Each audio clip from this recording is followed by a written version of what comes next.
Hey guys, this is Graphs Day 4, and in this lesson, I'm going over the packet that you guys got today. It's called Topic 7, Graphs, and we did the first two in class, and I didn't feel like those posed much of a problem for people, and then we did the third one as well, and since the third one was the hardest problem, I thought I'd go ahead and do a video on number 3, just so you guys can see how we are using our pie charts and logic and just all the things that we know about fractions, percentages, and so forth to go through and solve problems.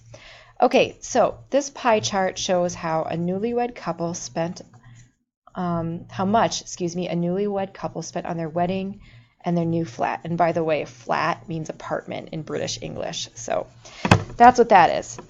Letter A says the couple spent $2,000 more on furniture than on electrical appliances. What is the total number of money spent on all of the items shown in the chart?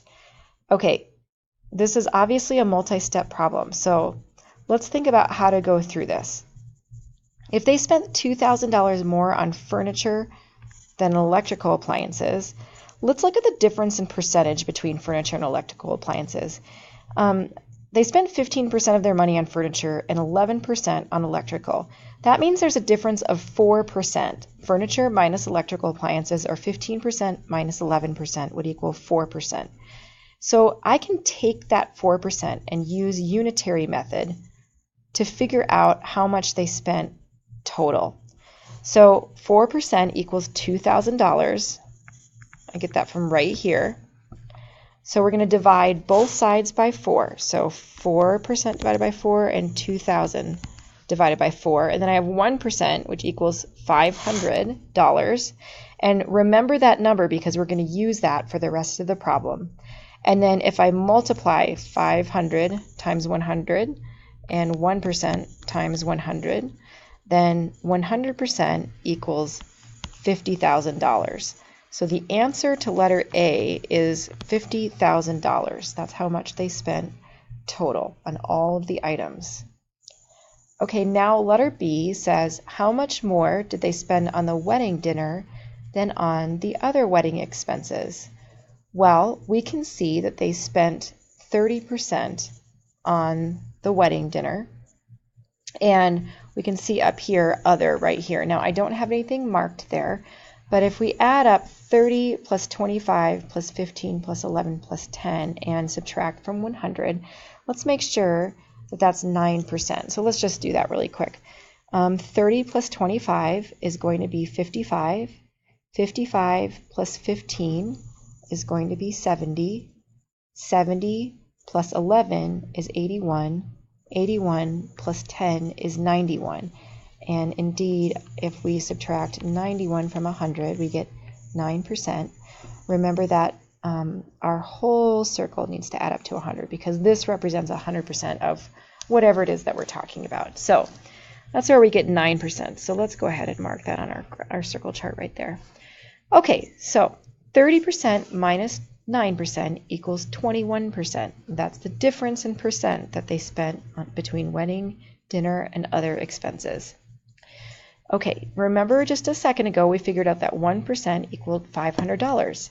So now we can use that and we can figure out use unitary method, multiply both sides times 21, and we'll get $10,500. So the answer is they spent $10,500 more on the wedding dinner than the other wedding expenses. Letter C says the amount spent on the flat was only the initial down payment. The couple would still need to pay $625 monthly for the next 20 years.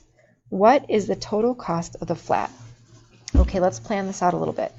So we need to know what the down payment was, and we can see that the down payment was 10% of their total amount of money that they spent here, okay? Then we're going to need to add $625 monthly for 20 years. Welcome to real life, friends.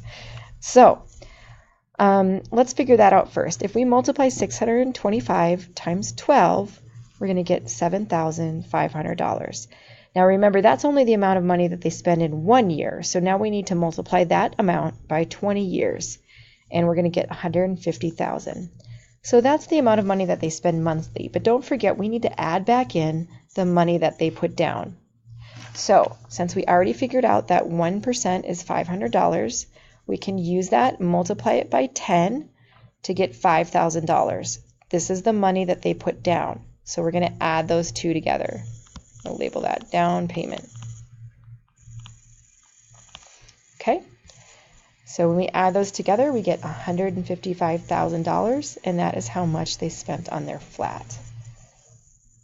Letter D, if 30% of the money spent on electrical appliances was used to buy a television set, how much did the set cost? Okay, now we're talking about 30% of just this little chunk right here that they spent on electrical appliances. So let's first figure out how much money that 11% was. We could do it a couple different ways. I know you're thinking, let's find 30% of 11% of the total amount of money that they found, but I think this way is easier. So we already know again that 1% is $500, so we'll multiply that by 11 and we'll get $5,500. Now we want to find out what 30% of $5,500 is. So if we set that up, 30% of 5,500, and we could cross cancel right here, and we would be left with 30 times 55, and we get 1,650. Okay, letter E says 40% of the money spent on renovations was used to make wall cabinets and cupboards. How much did these wall cabinets and cupboards cost altogether? Okay, well, let's find out. We're going to find out how much money was spent on renovations total. So we'll take our unitary method here. 1% of 5 is $500, and we'll multiply that by 25. So 25% equals 500 times 25, or $12,500. So that's how much money they spent on renovations. So that's the total for this section right here. What my question is asking is, what is 40% of that total? So now we want 40% of 12,500, and if we work that out, we can cross cancel some zeros. 40 times 125 is $5,000, and that's how much money they would spend on wall cabinets and cupboards. Okay, my friends, that's it for this quick little lesson. Your homework was numbers 4 and 5 in this packet, and then number 6 is a bonus. So I always encourage you guys to try the bonus. You should go for it.